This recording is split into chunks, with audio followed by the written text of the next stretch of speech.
Hi folks. Right, this is actually the beginning of week 2 of my driving. I tried to do something at the end of week 1 of my driving for the ECA blue light services, excuse me.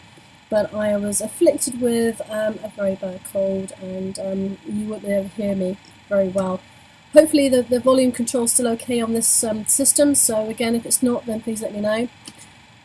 So basically what we're told at the very beginning, a lot of theory, a lot of PowerPoint at the beginning of the week, and each day we've been given 16 questions to answer, all to do with the law of the highway code, and also we have to recap on all of our signs, 120 signs, so we have to basically know each one off by heart as per the highway code. Excuse me, this is why I couldn't do it last week. We're using something called Roadcraft, which is given to us as to borrow for the duration of the 3-week driving, which is brilliant because that means we can have a look at our questions for the day, revise them, then we get we do the answers the next day, and as long as you can keep them in mind, all those questions are really valid, because at the end of next week we also get our last 16 questions, I believe, which is a mishmash of all the questions we've had over the last 3 weeks, and then they also asked us I think 30 questions, or 60 questions, sorry, out of the 120 signs. So PowerPoint-wise, it's been, this is how you do cornering. We have a look at the PowerPoint, we have a look at a video on how to corner using the system way of driving, which is the same way as the police do. And we're also using things like how to overtake correctly, what the speed is, what's the correct gear, the right position on the road, that sort of things, and what's of acceleration. We're using both the geared and manual vehicles. I've been, the last 10 plus years, I've been using an automatic, even though I've been using geared before then. It took me just about a day to get back into learning, or remembering how to use the geared car. And so lots of bad habits have been rectified, let's say. My biggest thing was getting to a roundabout or to a corner too fast, or I thought was slow enough, but obviously not slow enough for the instructor, and then coming off the brake, going into the correct gear, and then going around the corner. But that comes in time. If you can't be picked up on it, then you never know. And the system way of driving is extremely good because it makes you a more safe driver, and makes you more aware of the hazards in the road and about how other vehicles or other drivers are using the road as well. So, and that's something which we've been actively asked to continue with after our driving. So we have become safe drivers even after our driving assessments and things. And that's what, for me, I think, personally, I like the idea of that because, being a mum of 2 and a wife, I don't want to have an accident, and to be aware even more so. So being an advanced driver is a very good way of keeping away from the danger zones, as it were. So I've hit my 103 miles an hour, which I have never done before in my life. Today I kind of had a bit of an epiphany, where I actually used an automatic sprinter, Mercedes Sprinter, which is brilliant anyway, and I was able to use the system correctly to get in and out of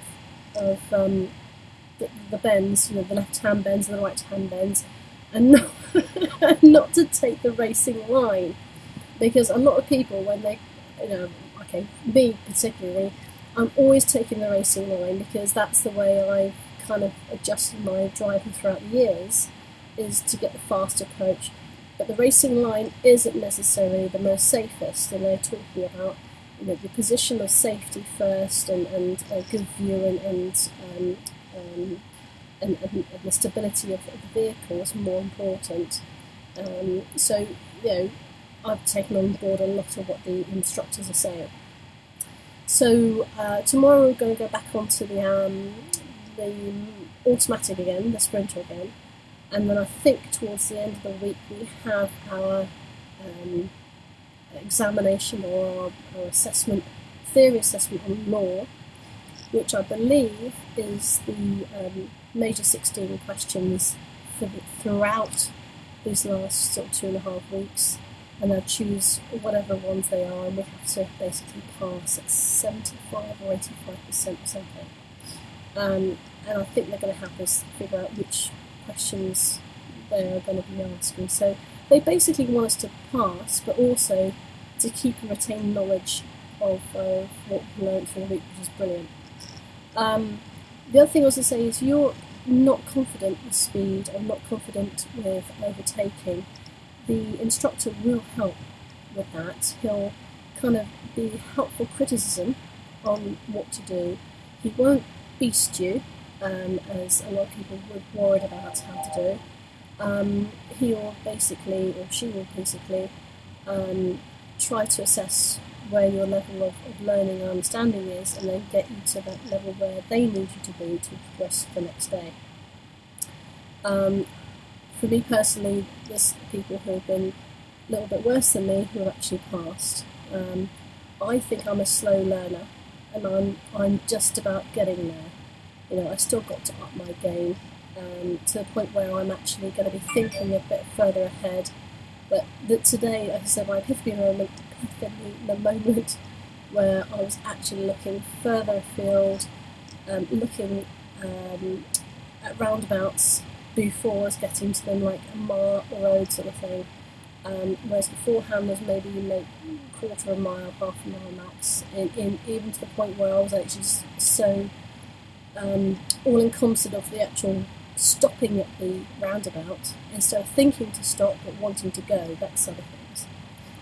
So yeah, really enjoying it. A lot of people who are taking these driving courses have said it's probably the best part of their ECA or paramedic training, because it's the most enjoyable.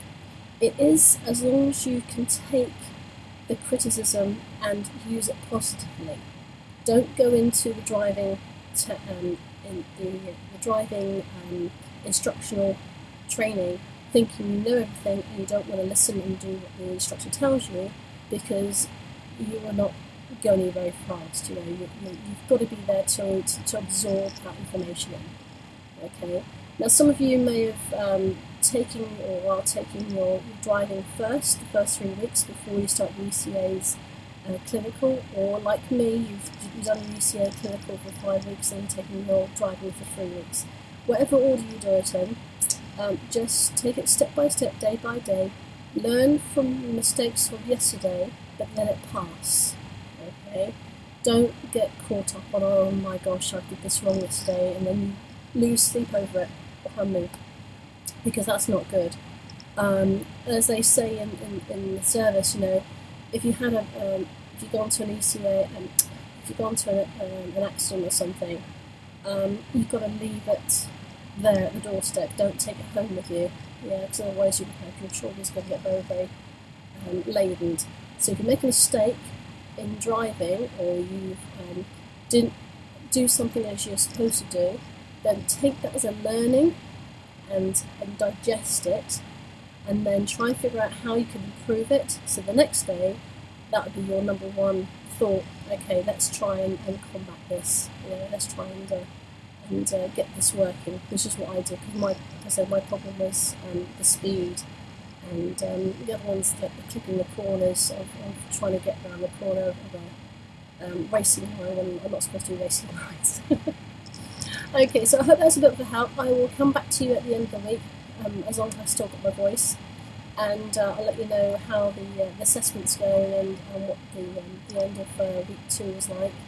And then just a few more days, and that's it. That's the week 3 over, because we've had the spring, the holidays, and we had 4 days off, so we had to keep our skills up as we got home, and start driving at home as well, rather than just forgetting everything for 4 days, which you should not do. Okay, I will chat with you soon, and any questions, please let me know, and I'll fire them back to you as answers as soon as I can. Take care for now, and see you soon.